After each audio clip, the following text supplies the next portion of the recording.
नमस्कार, मैं शांतिलाल मुत्था, संस्थापक भारतीय जैन संगठन।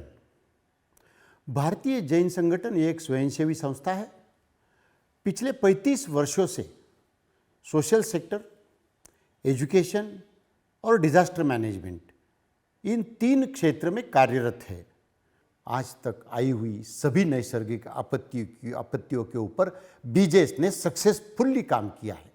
हर डिजास्टर में जहां जो जरूरत है उसको आइडेंटिफाई करना और उसको आइडेंटिफाई करके प्रशासन के सहयोग से उस चीज को मदद करना, ये बीजेएस का प्रिंसिपल रहा है।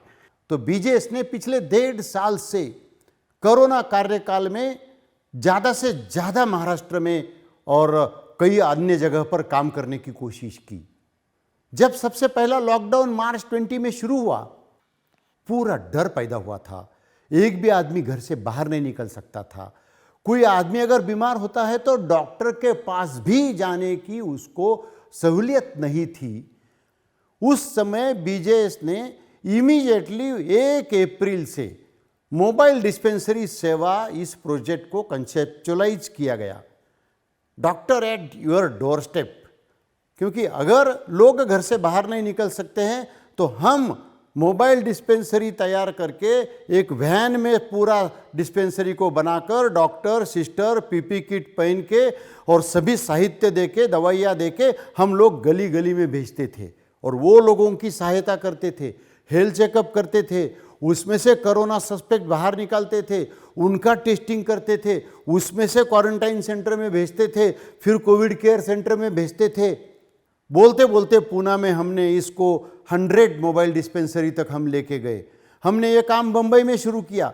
धारावी झोपड़पट्टी की रिस्पॉन्सिबिलिटी बीजेएस को लेने को काफ़ी आनंद हुआ। पूरे बंबई के सभी स्लम्स और बंबई सिटी, एमएमआर रीजन, ठाना, नवी मुंबई, ये सभी रीजन में अपना काम शुरू किया राज्य शासन के सहयोग से और बीजेएस को बड़ी कामयाबी मिली। हमने 2 जगह पर सेरो सर्वेलेंस किए, औरंगाबाद में और मालेगांव में। मालेगांव जैसे हॉटस्पॉट को हमने दूर करने का प्रयास किया। जैसे ही लॉकडाउन खत्म हुआ, अनलॉक शुरू हुआ, बीजेएस ने अपना मॉडल चेंज कर दिया। बीजेएस ने doctor at your door step बंद करके मिशन 0 शुरू किया, क्योंकि लोग बाहर घूमने लगे तो एंटीजन टेस्ट की जरूरत थी। इसलिए बीजेएस ने मिशन 0 शुरू किया। 22 जून 20 को ये हमने बंबई के कमिश्नर के हाथ से शुरू किया। उसको बंबई, पूना के साथ महाराष्ट्र के कई राज्यों में घुमाया। महाराष्ट्र के साथ साथ कर्नाटका, तमिलनाडु, ये राज्यों में भी हमने काफ़ी जोर से काम करना शुरू किया। जैसे ही मिशन 0 शुरू किया, मिशन राहत शुरू किया, मिशन ऑक्सीजन बैंक शुरू किया, क्योंकि ऑक्सीजन का बहुत बड़ा शॉर्टेज था। राजस्थान में हमने 1000 कॉन्सेंट्रेटर्स का उद्घाटन राजस्थान के सम्माननीय मुख्यमंत्री के करकमलों द्वारा किया। कर्नाटका में भी 1000 कॉन्सेंट्रेटर का उद्घाटन कर्नाटका के मुख्यमंत्री करकमलों द्वारा किया। हमें इस बात की खुशी है कि महाराष्ट्र में हमने काफ़ी अच्छे तरीके से काम किया। इस तरीके से अलग अलग राज्यों में ये काम ठीक ढंग से करने का बीजेएस ने काम किया। इसके साथ साथ वैक्सीनेशन में भी बीजेएस का काम काफ़ी अच्छा चल रहा है। ये सारे एक्सपीरियंसेस आने के बाद आज जब ये कोरोना की तीसरी लहर आ रही है, केंद्र शासन, WHO के लोग और राज्य शासन अपने अपने तरीके से तीसरी लहर को किस तरीके से मुकाबला करना उसकी तैयारी कर रहे हैं। कह रहे हैं कि तीसरी लहर काफ़ी खतरनाक होगी, होनी तो नहीं चाहिए, लेकिन इस तरह से तज्ञ लोगों के अहवाल आ रहे हैं। कह रहे हैं कि तीसरे लहर में वो डेल्टा प्लस विषाणु बहुत ज़्यादा तकलीफ दे रहा है, वो फैलता भी ज़्यादा है और वो सबसे ज़्यादा लोगों को तकलीफ भी देता है। पहली लहर में शहरों तक सीमित थी, दूसरी लहर देहातों में गई। ऑक्सीजन की वजह से कई लोगों को अपने प्राण गंवाने पड़े। उसमें ब्लैक फंगस आया, कई कॉम्प्लिकेशंस क्रिएट हुए। पोस्ट कोविड कॉम्प्लिकेशन का एक बहुत बड़ा लंबा चौड़ा नया काम शुरू हुआ। अभी ये नया जो डेल्टा प्लस वायरस आ रहा है, इसकी वजह से बच्चों भी काफ़ी प्रभावित होंगे, इस तरह से कहा जा रहा है। इसलिए बीजेएस ने कोविड फ्री विलेज, इस कॉन्सेप्ट को तैयार किया है। ये जो कॉन्सेप्ट बीजेएस ने बनाया है, ये स्केलेबल मॉडल है। ये इस देश के कोई भी राज्य में मात्र जिलाधिकारी के साथ एमओयू करके उनके डिस्ट्रिक्ट में इसको आसानी से इंप्लीमेंट किया जा सकता है। इस तरीके का ये मॉडल बीजेएस ने बनाया हुआ है। ये मॉडल किसके ऊपर आधारित है? तो बीजेएस का यह विश्वास है कि गांव के जो लोग होते हैं, पंचायत के जो लोग होते हैं, वो काफ़ी अच्छा उत्साहित प्रभावित होते हैं। उनको अपने गांव में कुछ ना कुछ करने की इच्छा होती है, लेकिन उनको प्रॉपर डायस नहीं मिलता, लेकिन उनको प्रॉपर गाइडेंस नहीं मिलता, मार्गदर्शन नहीं मिलता। इसलिए बीजेएस उनको एक डायस निर्माण करके दे रही है। बीजेएस गांव लेवल पर सभी गांव के लोगों को अपना गांव सुरक्षित रखने के लिए सक्षम बनाने का इसमें प्रयास किया जा रहा है। गांव के ही लोग अपने गांव को कोरोना से मुक्त करने के लिए प्रयास कर रहे हैं और शासन को सपोर्ट कर रहे हैं। इस तरह का ये मॉडल हर गांव में 5 टास्क फोर्स बनाने के, गांवकरी लोगों के, सरपंच के अध्यक्षता में, सरपंच और बुजुर्ग लोगों के मार्गदर्शन से 5 टास्क फोर्स बनाए जाएंगे। कौन से 5 टास्क फोर्स बनाए जाएंगे? पहला टास्क फोर्स है अपने गांव में जन जागृति करना। प्रॉपर इंफॉर्मेशन लोगों तक जानी चाहिए कि एग्जैक्टली कोरोना से कैसे बचना, ये लोगों को मालूम होना चाहिए। समझ गैर समझ लोगों के बहुत होते हैं, लोग डर के मारे मर रहे हैं। ये अवास्तव डर इस योग्य जनजागृति से निकल जाएगा। लोग क्या करना चाहिए और क्या नहीं करना चाहिए ये अच्छी तरह से समझेंगे। इसके लिए जनजागृति का एक टास्क फोर्स बीजेएस ने तैयार किया है और उसका पूरा मटेरियल, एसओपीज, डॉक्यूमेंटेशन, ये पूरा बीजेएस ने ट्रेनिंग मॉड्यूल ये पूरा तैयार किया है, जो केंद्र शासन के माध्यम से, राज्य शासन के माध्यम से आईसी मटेरियल बनाया गया है। वो ही मटेरियल का आधार लेकर बीजेएस ने अपने अपने गांव में ये काम किस तरीके से होगा, इसके आईसी मटेरियल सेंट्रल लेवल पर बनाकर अपने अपने राज्यों से उसको अप्रूव करके और फिर उसको अपने गांव के लोगों तक एक सॉफ्ट कॉपी के जरिए टेक्नोलॉजी के माध्यम से इसको पहुंचाने का काम बीजेएस कर रही है। दूसरा टास्क फोर्स बीजेएस ने बनाया है कि टेस्टिंग, ट्रैकिंग, ट्रीटमेंट, इस तरीके का जो केंद्र शासन का एक ट्रिपल का मामला है, उस तरीके से अपने यहाँ इसको टेस्टिंग कैसे करेंगे, ट्रैकिंग कैसे करेंगे, उसको ट्रीट कैसे करेंगे, इस तरीके की क्या एसओपी उसकी होती है, ये काम कैसा होता है। काफ़ी जगह पर रूरल एरिया में लोगों को टेस्टिंग का डर होता है, तो वो डर कैसा गलत है। अगर हम बार बार गवर्नमेंट के रूल्स के हिसाब से टेस्टिंग करते रहेंगे तो हम लोग सुरक्षित रह सकते हैं। अगर टेस्टिंग में पॉजिटिव भी निकलते हैं तो अर्ली टेस्टिंग होने की वजह से, अर्ली निदान होने की वजह से हम लोगों को ज़्यादा कुछ तकलीफ नहीं हो सकती है।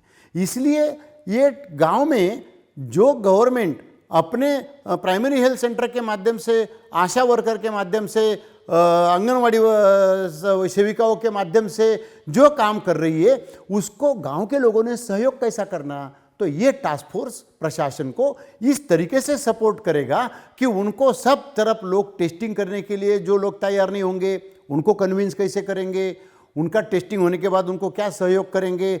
इस तरीके से एक सामंजस्य का अच्छा वातावरण गांव में तैयार करना, यह इस टास्क फोर्स का कर्तव्य है और उसके लिए हमने ट्रेनिंग मॉड्यूल बनाकर गांवकरी लोगों को अच्छे तरीके से सपोर्ट करने का प्रयास किया है। तीसरा जो हमारा टास्क फोर्स है, वो तीसरा टास्क फोर्स है कि गांव में क्वारंटाइन सेंटर या कोविड केयर सेंटर बनाना। अभी हर गांव में कोविड केयर सेंटर नहीं बन सकता है, छोटा छोटा विलेज होता है, उसको ज़रूरत भी नहीं है।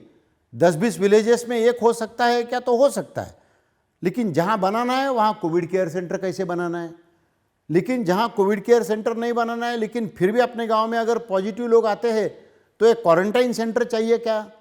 ये काम किस तरीके से अपन आसानी से कर सकते हैं, इसमें गवर्नमेंट के रूल्स क्या है, रेगुलेशंस क्या है, वो आप तक कैसे पहुंचेंगे, इसमें गांव के लोगों ने क्या जिम्मेवारी उठानी चाहिए गवर्नमेंट को सहयोग करने के लिए, किस तरीके से आप लोगों को तैयार कर सकते हैं कि चलो आप अगर आपको ज़्यादा सिम्टम्स है तो आप क्वारंटाइन सेंटर में जाओ, आप जब तक टेस्टिंग होता है तब तक, इस तरीके से लोगों को तैयार करना।